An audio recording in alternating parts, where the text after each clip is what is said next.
separate session as well. So one application area for intelligent agents and machine learning and AI could be the national power grid. It's maybe the widest automation system that we have in our country, or this is actually connected to the also neighboring countries, and we have a common energy markets of the whole Nordic area. So it's a very large automation system, very critical infrastructure. The whole nation would be in trouble if we have problems with this power network.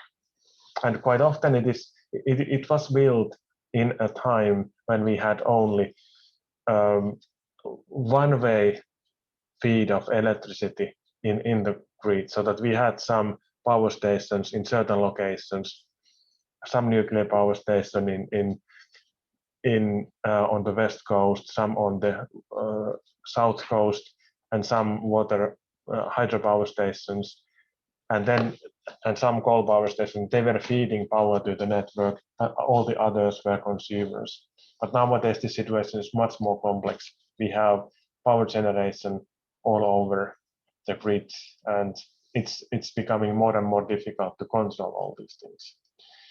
And especially those old methods do not work so well anymore. So in the future we will need more telecommunication based control, and because the situations are becoming so complex, we need to also have more intelligence in the control. And many companies are now thinking that how these automation system will be more kind of centralized, or more kind of that the situational awareness would be improved and the intelligence added into the system. So indeed, originally the power grid is built to be something like this, that there are like in the tree structure, that you have some power stations, and then they are feeding power through this tree-like network to the consumers. And then there are some of these blue boxes, which are electricity substations, which are kind of controlling the power flow. They are taking the power and feeding it to other power lines. And there are transformers and these kind of structures. And the protection was simple, that you just measure the currents and voltages and frequencies in these places separately in each of these nodes. And if you found some discrepancies, then you can cut down some of these power lines if there is too much overload or something. There seems to be short circuit or something.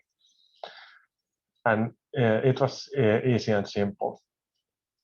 And there were certain kind of structures, like this could be one of the substations. So there were these kind of boxes which were measuring the currents and voltages and frequencies, and they make individual decisions. This box here decided that, okay, there is too much current going in this line, so I will switch the power off. So local decision making and like this.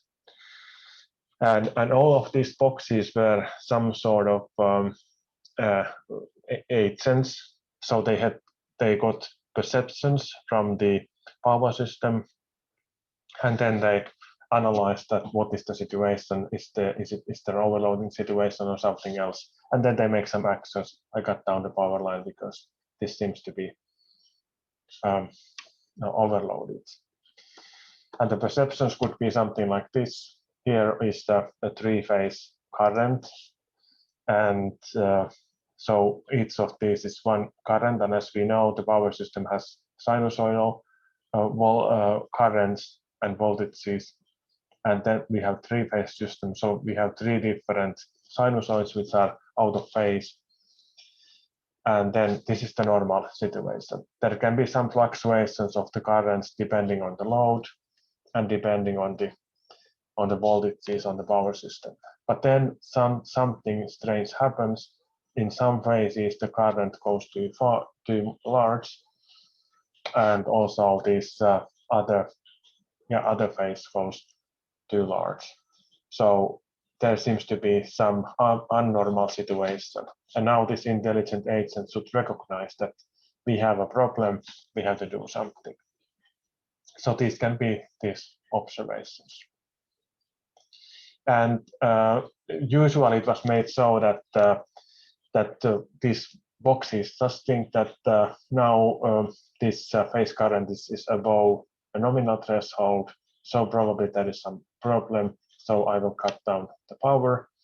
For example, quite often it happens that the branches of the trees touch the power line, and that causes a temporary short circuit, which creates an arc between the power line and the tree. And this arc is just, even though the branch may be detached from the cable, but when the arc is once started, it will continue being there, and it will consume a lot of power, like would be indicated by this measurement. And this relay, this box can, for example, cut down the power for a while, like less than a second, and then switch it back again. And if there was this kind of arc problem, the arc will shut down when you shut down the power for a while, and then when you switch it back on, everything is fine again. But sometimes it doesn't work. But there is some certain kind of intelligence in these boxes. There is some programmed thresholds for actions, and then some programmed algorithms to try to solve it automatically. And if this automatic solving doesn't work, then it just keeps the line switched off. And then people need to go and fix it manually. And then the next, we will need more telecommunication-based control in these systems, and that this is already happening and more all the time. Now we have already plenty of telecommunication fiber connections between the power lines, so that they can communicate that what is the situation in different areas of the power system, and they can then make more intelligent decisions. And also then maybe when we have 5G networks or some other wireless communication, we can much better protect the power system. Now people are talking about these phase measurement units. They are kind of sensor boxes on the power line, which measures all the time that how much current and is flowing in the cable, what is the frequency, what is the voltage, and then we increase the situational awareness of the power system, and that makes it possible to handle more complex situations. But where is all this leading? It's leading the direction that we have more and more sensors and more data, and the decisions becomes more and more complex, and these decisions should be made really fast. So how can humans handle all this information?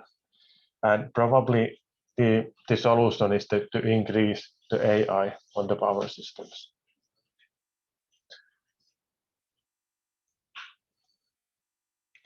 And when we talk about and also one difficult issue is also in the current power systems, or the difficult issues in the current power system is that there are distributed generation. Many consumers have their own solar panels, so they will also produce electricity. There are plenty of wind power on the grid, and these solar panels and wind power create electricity, different amount of power at different times, and it cannot be directly controlled. So the amount of power in the power grid is changing all the time, and also the load is changing all the time. So this also creates difficulties in controlling, keeping the balance, because in a power grid, the production and consumption has to be balanced all the time. And so therefore, we need to also monitor this whole grid much better and connect these power generation units also to the grid. And that further increases the amount of information we need to handle this power system. And it happens here, like in many other sectors of our society as well, that there will be more and more information, and it is more and more difficult for the persons to handle all this data in a timely manner. So therefore, I wonder how far we are going in the future with these kind of intelligent agents which are controlling the power systems. I have yes, and already now we have there are companies who are in forefront of this development. For example, the SafeGrid. They have also these devices that they install on the power grid, and they are collecting information from there and sending it in their AI system, so that they will analyze the current situation of the grid, and then they can make some intelligent decisions how to control it. And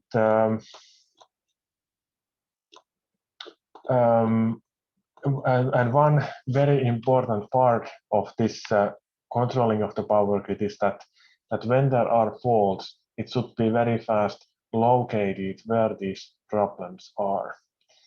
And the whole power grid can, of course, be quite nicely described as a graph.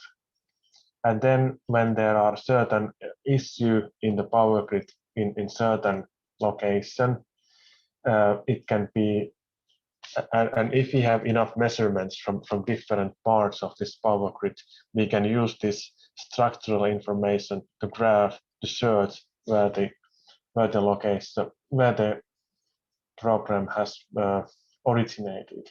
And even if we don't have measurement in that exact location where the fault was, we can measure how long did it take that fault propagated to a certain location where we have measurement, because these faults propagate slower than speed of light in a cable. And if you have very accurate timing in these sensors, we can calculate that how far the fault was, how long did it take from it to propagate to location A, where we have sensor, and to location B, where we also have sensor. And then we can triangulate the source, the exact location, or at least quite accurate location. And then when we know where the problem is, we can also then study the power system network graph and find out the ways how to mitigate this issue. Can we feed the power over some other cable, and disconnect this faulty cable somehow from the power system? And so we need to add the information about the power system into the intelligent system, and all these sensor measurements, and then try to find out how it would work. And plenty of discussion nowadays is of intelligent systems is also about digital twins. And digital twin would be a digital counterpart of the actual physical system. So in this case, we could have a model of a power system that we can run in real time, side by side of the actual power system. And then when there is a fault in a power system, we can use the digital model to help us in finding the cause of the fault and also finding out the solutions for it. And even if we don't have a digital twin, but we have anyway a digital counterpart of the power system, we can use that to simulate different faults in a power system. And let's magnify this a little bit. And let's assume that we have this kind of environment. So first, we wouldn't use the actual power system, but just the digital counterpart, digital model of the power system. And then we can, of course, in this power system, we can create faults, artificial faults somewhere, and make kind of simulate the measurement results in these situations. And this would be the perceptions to this agent. And this agent has already, it knows the structure of the power system, it has the power system graph in its memory. It also knows that where the current loads on cables and if there was previous faults, what are the locations. And it can therefore understand have a good situational awareness, understand the state of the power system. And then when you have had some kind of abnormal perceptions, it would start finding the reason for it and define and maybe try using this model, try different actions for mitigating this solution. For example, if there is some fault in this cable, it could just try to disconnect it in both sides and connect this other cable or some other cables so that power can flow to these nodes from other directions. And then it could investigate the consequences of these actions in a few milliseconds or a second. And then when it knows what is the best action to implement that and fix the problem in the power system. So that would be great, but how can it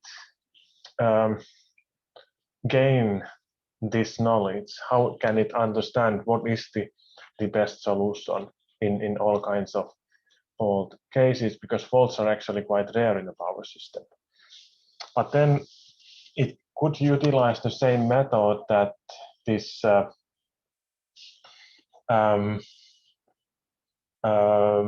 company Deep Blue, they made this computer which learned how to play the Go game.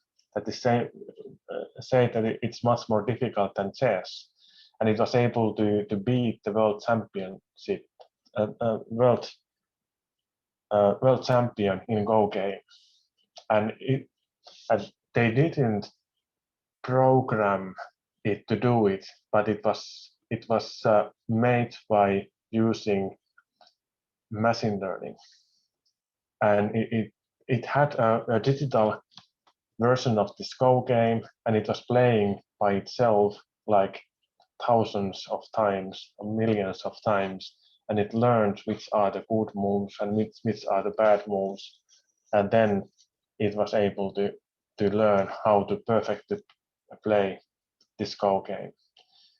So I don't think that this power system would be much more difficult than that. So also this intelligence agent could learn by playing against itself. So trying to mitigate faults that are created to this artificial digital version of simulation of the network. And after kind of fixing millions of faults, it could be maybe be able to do that also in a real power system much faster than a human being.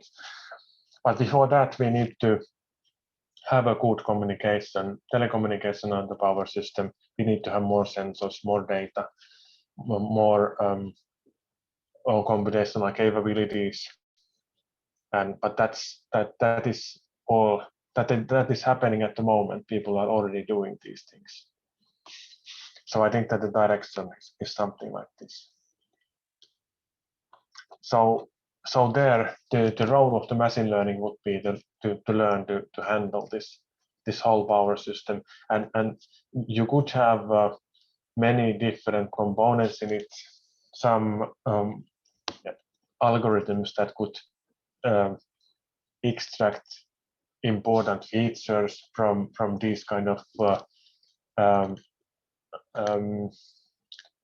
power readings, and some neural network, for example, which would be able to then read all these features and make decisions, and so on.